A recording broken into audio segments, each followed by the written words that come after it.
And it's my next pleasure to introduce Patty Moore. Patty Moore is a renowned sort of designer and gerontologist.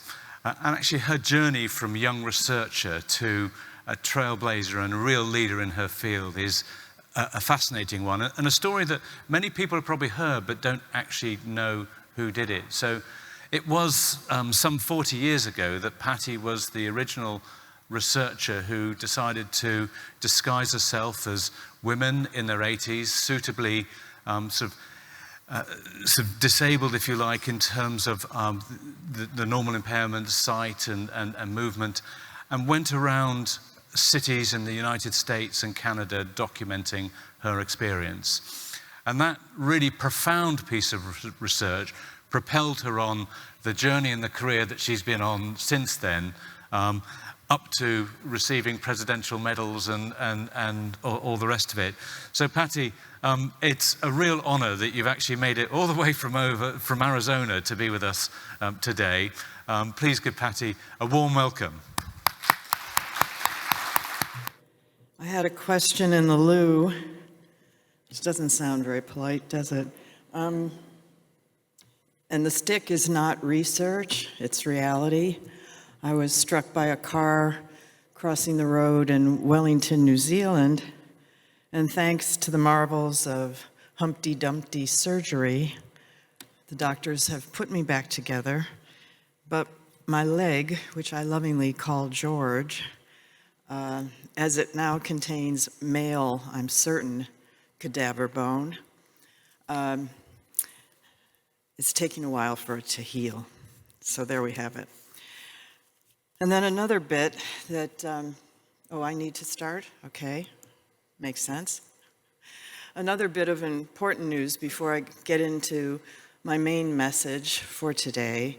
Again, in the loo, I've been fielding questions. Here's what I know. Travis and Taylor are doing beautifully, as inquiring minds like to know. And young love is always so charming. We'll see what happens next. In a lot of relationships, the pay inequity alone would be killer. But these two are innocent and sweet, and I think we should just let them have their privacy and see what happens next. I predict the wedding will be in May. And yes, I shall be there. And now on to the apologies. Did anyone attend the debacle known as the loss of the Buffalo Bills when they played a game here in town? American football, of course, is nothing like football, but it is an interesting proposition and a high-dollar game. The Buffalo Bills, my hometown, were here to fight. They lost, but they also lost 3 of their key players. These are elite athletes that make millions of dollars, and apparently they're blaming the pitch, that it was not in fact suited for American football. One of the players has a very seriously broken leg as an example of what goes wrong when the environment does not meet the needs of a user. More on that later. As a proud Buffalonian, I also would like to apologize for this imagery. These boys are known as the Buffalo Mafia. I don't know why we're picking on Italy again, but that said, they do go naked for games. It's allowed. And in the very cold, snowy Buffalo weather, this is how they watch the game. I do believe drink is involved, and then we'll get back to nutrition in a bit. I love film. I love classic film. And I use film in the classroom because I think it speaks universally to who we are as people And one of my very favorite people is Maggie Smith. She was quite the looker. And I think even as the dowager, was extraordinarily beautiful. Of course, my favorite line, "What's a weekend?" And I think as we all work 8-day weeks, we could agree with her. But more recently, her depiction of a woman living in her van, a true story, was heartbreaking and prophetic, because so many of our homeless in the world today are living in their vehicle because they cannot afford a proper nest. When I was in character as elders, there were many nights where I slept in a field, in the woods, under a bush, on a doorstep, by a church, hoping, praying for safety and security. There were many days when I was hungry, no money for food, and reliant on the charity of others. And then there were days when I had friends and fellowship and little children who called me grandma, because to them, anyone with snow on their rooftop is a grandparent. In character, I saw the best of us and the worst. I was attacked by a gang, beaten, bloodied, and left on a New York street, where I was rescued by a taxi driver. That's why I'm such a big tipper today. It's a thank you for saving my life. Imagine when I was brought to hospital, unconscious, and the nurses and doctors began the immediate care in the emergency, and cutting away my clothes, started pulling out bits of cotton batting and all sorts of odd prosthetic pieces, wondering, who is this woman? All these years later, the haunting memory of the violence that I encountered in character still causes nightmares and heartache and tears. But more than the abuse of the attack, it's the memory of people and their rudeness, their crudeness, scolding me, shouting at me, "Get out of the way, you old bag," because I wasn't moving quickly enough. I wasn't able to board the bus with ease. I was in the way. I was an encumbrance to a youthful society. That's what still haunts me most. The severity of the beating left me unable to bear a child. And after I got over the initial pain of that realization, it occurred to me that the gift of being able to go all over the world and work with students, as I do here at the RCA, often and always when I'm in town, gives me such pleasure, and it's a maternal pleasure. So I warn students always, I'm the mother you didn't know you had, and I take my job very seriously. I come to you with the message that it is these very students that we need to rely on, so that this woman, me, in future, and however you will look when you are standing before the mirror one day, that all of us will have the great pleasure of a high quality of life by design. But we have to admit our starting point is precarious. We are living in a world of haves and have-nots, of great polarity, and the financial divide will destroy us if not addressed. Far too many of us are living far from home, in camps because of displacement, on the streets of our great cities because of not having the monies needed for a home. And wherever we look today, we see the horror of this failure by design. And yes, more and more people living in their car. The answer is design. Architecture, design, engineering, material science, and all the services that we can apply that give people a home of their own. Whether it's temporary, like IKEA's emergency flat pack housing, a home we can call our own. Life happens. Things change one day to the next. And we have nightmares. We're still dealing with a major one. But as COVID began, I looked back further still to the flu epidemic that took my grandfather. Not to a memory, but the history of how healthcare responded globally.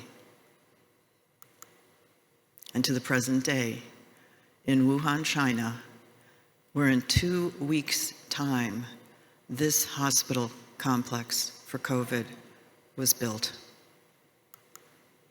full of the marvels of medical science, fighting a villain we could not contain. However did they manage in 1918 with so fewer resources? How did we manage most recently? What about us as a people defined us at that hour? And how terribly sad to learn, we have always been bat-ass crazy. When we went into the archives and found evidence of the anti-maskers, the people saying that they would not comply, they didn't believe in science, they thought the government was trying to poison them. When they took to the streets, an abhorrent protest, we in science scratched our heads and wondered why. And I still wonder why, and that is part of what we call forensic design.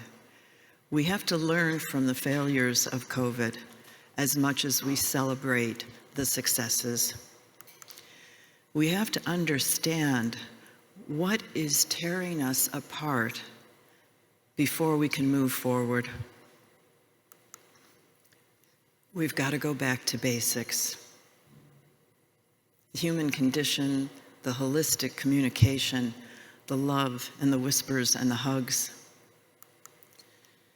We have to learn from our mistakes and value those successes.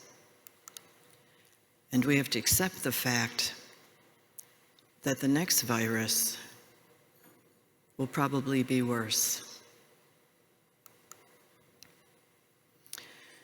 And we have failed our healthcare providers, pure and simple.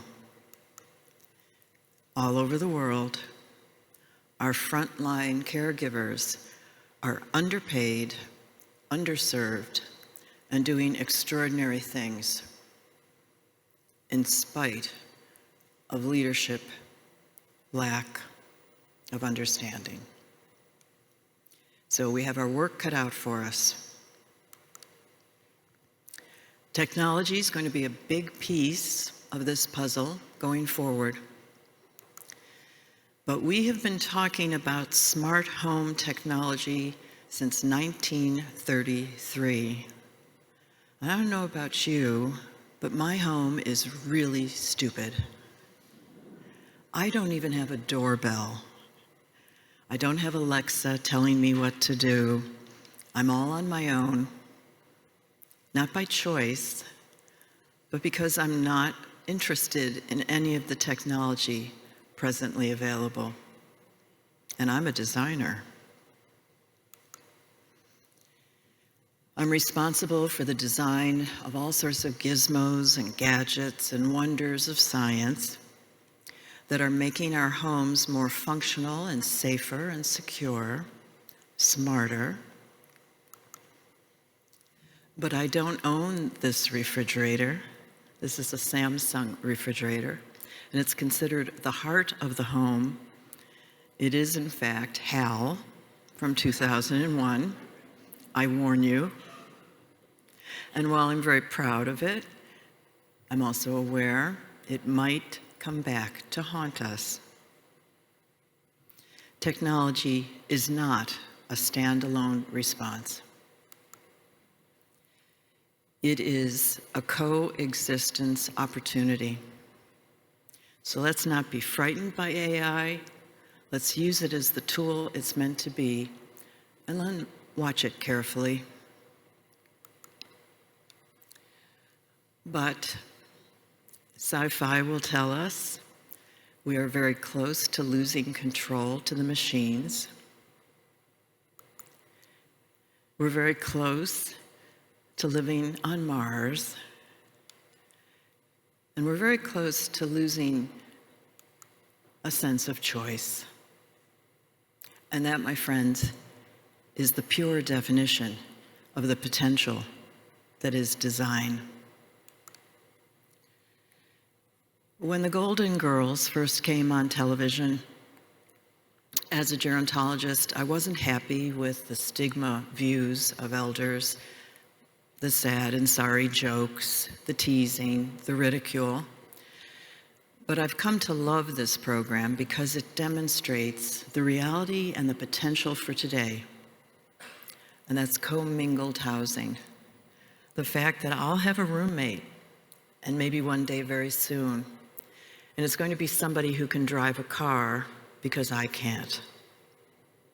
It might be someone who can see better than I can, and I just have to have a look. These lights are really bright. I don't see any of your faces. Nope, doesn't help.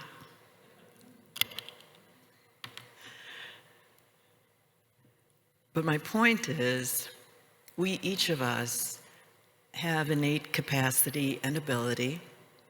It's why I don't use the term disability. I'd rather focus on what you can do and not what you can't do. And design is meant to augment and to compensate. So when we're all together, someday in the future, sharing our flat, fighting over what's for supper, laughing, playing cards, bubbles maybe, in the tub and from a bottle, when we're having that kind of lifestyle, it will be because of design. We're going to have to design our homes to accommodate the full range of capacity and culture and wishes and dreams. And that gives us control. Without choice, you can't have it. Now, as a child of the 50s, I was promised a future today that would be highly robotic. Scotty was supposed to be beaming me up. I shouldn't be taking flights of 15 hours to get here from the States and all the suffering that goes with that. But sadly, my darlings, we're nowhere near close to that vision we discussed yesterday for 2050. When I'll be 98, and quite frankly, I'd rather be dead than having this be my daily life. And I say that in all seriousness. There is a time and a place, and this ain't it. I know precisely what I want in my personal robot. I want Stephen Fry. I want Stephen Fry in character. I want him to greet me every morning with a lovely, "Madam, what would you like to do today?" A little later on, "Madam, is that really what you're going to wear?" And of course, around 4 o'clock, "Madam, cocktail?" I want Stephen Fry, not a marshmallow man. My point is, self-care is going to be about technology and friends. It's a complex array of choices and controls, a plethora of opportunity, and confusion and concern and exasperation and fear. Managing our medicines, looking after our nutrition, we need helpers and caregivers. Now, throughout COVID, we did a lot of this 2D stuff. I'm sick of it. I'm a live act. And I'm grateful we're returning to hands-on care. But as we've already said, there is a shortage of qualified people in this capacity, and we must rapidly and dramatically change education so that young people embrace a career path of health and caring. The person who brings a hot meal to someone at home might be giving them the only food for their day. We have to work as a team. We have to appreciate one another, and we've got to get rid of the hate. We have to focus on wellness and not illness. And let's hear it for the band. Happy birthday to Keith next month. Mick's already there at 80. And by the way, Maggie is a smidge younger. She'll be 89 at the end of December. We have to change the medical model of aging.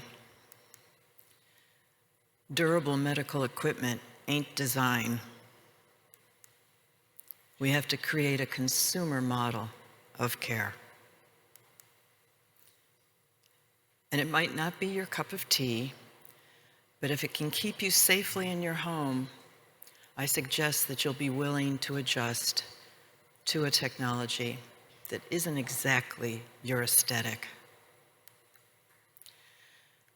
In one of his last interviews, Professor Hawking was asked, "What will help us survive?" And he said, empathy. Without empathy, there's no point.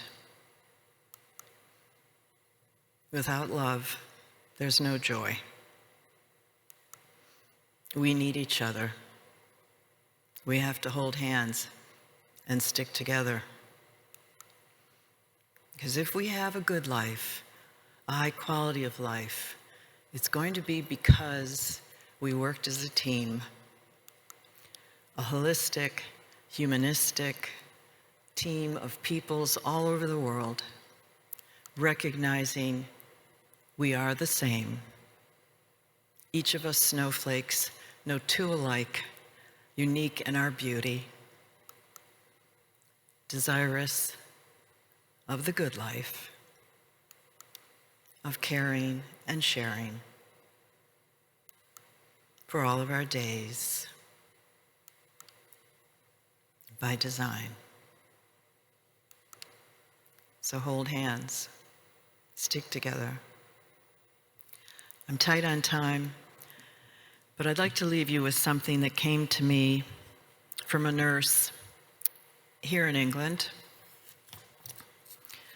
At the end of my research, when there was quite a bit of media, I received such lovely letters from all over the world. And her letter contained another letter, a letter that had been written by a resident in a care home where she worked. This woman left it for the nurses. It was found after her death. She wrote, "What do you see? Are you thinking when you look at me, just another crabby old woman, not very wise, uncertain of habit with far-away eyes, who dribbles her food and makes no reply when you say in a loud voice, 'I do wish you'd try'? Who seems not to notice the things that you do and forever is losing her stocking or shoe? Who, uninterested or not, lets you do as you will, with bathing and feeding this long day to fill? Is that what you're thinking? Is that really what you see? Well, then open your eyes. You're not looking at me. I'll tell you who I am as I sit here so still, as I rise at your bidding, as I eat at your will. I'm a small child of 10, with a father and mother, brothers and sisters who love one another. I'm a young girl of 16, with wings on her feet, dreaming that soon now her lover she'll meet. I'm a bride at 20, and my heart gives a leap, remembering the vows I promise to keep. And at 25, I have young of my own who need me to build a secure and happy home. A woman of 30, my young now grows so fast, bound to each other with ties that should last. At 40, my young sons are grown and are gone, but my man's beside me to see I don't mourn. At 50, once more, there are babies playing at my knee, and again we know children, my loved one and me. Dark days are upon me. My husband is dead. I look to the future. I shudder with dread. For my young are all rearing young of their own, and I think of the years and the love that I've known. They call me an old woman now, and nature can be so cruel. Seems it's her jest to make this age look the fool. The body can crumble, grace and vigor depart, and now there's a stone where once I know I had a heart. But inside this old carcass, a young girl still dwells, and now and again, even my battered heart swells. I remember the joys, I remember the pain, and I'm loving and living my life all over again. I think of the years, all too few, gone by so fast, and I accept the stark fact that nothing can last. So open your eyes, open and see. Not a crabby old woman. Look closer. See me.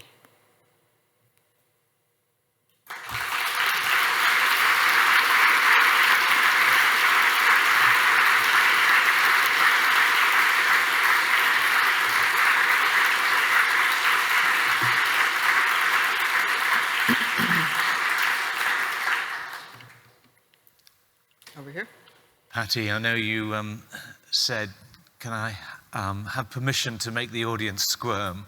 I think you brought tears to my eyes, actually. It's, and I think it really, really showed for me why we're all here. I mean, what a wonderful thing it is to have a mission to improve how we live all our lives, all the way through. So thank you very much. So the questions are open, if there's anything. We've got a couple of minutes for questions. If not, I might just sort of say, you talked about your work with students as a consequence of a tragedy as part of your early research.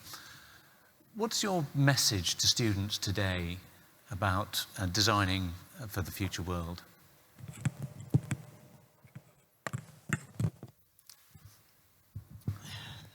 Sadly, I have to tell students first and foremost to be brave, to be resilient, to persevere, to accept the fact that their elders in houses of power and leadership are rubbish. They're so busy worrying about their next election and retaining power, they're not doing their jobs, and I mean that harshly. So these wonderful bright buttons that are coming up next behind me have a level of empathy I haven't seen before, and they truly want to make a difference. They truly want to see equity and peace, and they're like a new generation of hippies, as I was in the 70s. And I don't think I'm lying to them when I tell them it's possible, because if they're so willing to care for each other with that equity, with that love and acceptance, then that's the snowball going down the hill, getting bigger and bigger and bigger. We've got to get the rubbish out of the way, and there's a lot of that. I might just stay here if I'm allowed, because I have to go back to the States, and I think you know the headlines. It's absolutely frightening. You know, sidebar, John Adams wrote to Thomas Jefferson quite near the end of both their lives. They died on the same day. Did you know that? They were tremendous friends. They corresponded almost daily. And John wrote, "There has never been a democracy that didn't commit suicide." And that haunts me every single day. So I look to the students. I think it's why I get out of bed. I work with the students because they're brilliant, their ideas are wonderful. And then I fight to create a pathway for them instead of roadblocks, and try to play matchmaker with corporations and companies and NGOs. But mostly I tell them, don't worry about the government. You do your work, and eventually they'll catch up. Oh, that's lovely. Actually, we do have one question for you, just before you go. But and it's an interesting one, I think, particularly given what you've just read out. And do you think that a whole life care strategy is essentially needed to improve how we age, no matter where we are in our life course? No. Mind you, I'm a planner. I have a plan A, a plan B, a plan C. I'm a fond believer in redundancies. I'm very organized, I'm very structured. But I also know, as evidenced by getting hit by a car in Wellington, New Zealand, life happens.